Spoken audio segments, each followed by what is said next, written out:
एक समय की बात है। घने जंगल में नागा नाम का एक सांप रहता था। नागा बाकी सांपों से अलग था। वह दयालु और मिलनसार था। उसका सबसे अच्छा दोस्त एक छोटा सा खरगोश था, जिसका नाम चीकू था।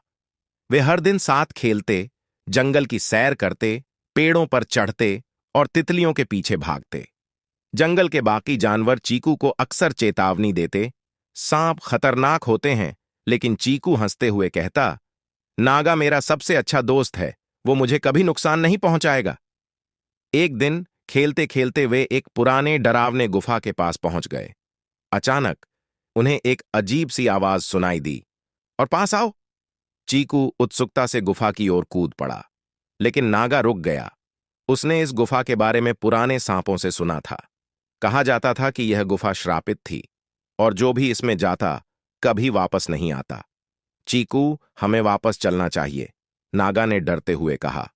लेकिन चीकू अपनी शरारती और जिज्ञासु स्वभाव के कारण नागा की बात को अनसुना कर गुफा में घुस गया। नागा भी डरते हुए उसके पीछे पीछे गया।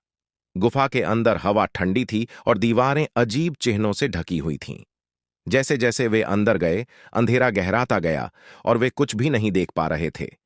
अचानक चीकू चीख पड़ा। नागा तुरंत आगे बढ़ा, लेकिन उसे केवल चीकू की छाया दीवार पर जमी हुई मिली। चीकू गायब हो चुका था। डरा हुआ नागा गुफा में चीकू को ढूंढता रहा, लेकिन जवाब में सिर्फ एक भयानक फुसफुसाहट आई। श्राप ने अपना शिकार ले लिया है। यह आवाज धीरे धीरे तेज होती गई, और नागा को एहसास हुआ कि यह आवाज गुफा से नहीं, बल्कि उसके भीतर से आ रही थी। गुफा के श्राप ने नागा को अपने वश में कर लिया था। उसके अंदर एक अजीब और भयंकर भूख पैदा होने लगी। उसकी दयालुता धीरे धीरे खत्म हो गई, और उसकी जगह कुछ काला और भयावह आ गया। जब वह गुफा से बाहर निकला, उसकी कभी दयालु आंखें अब लाल होकर चमक रही थीं।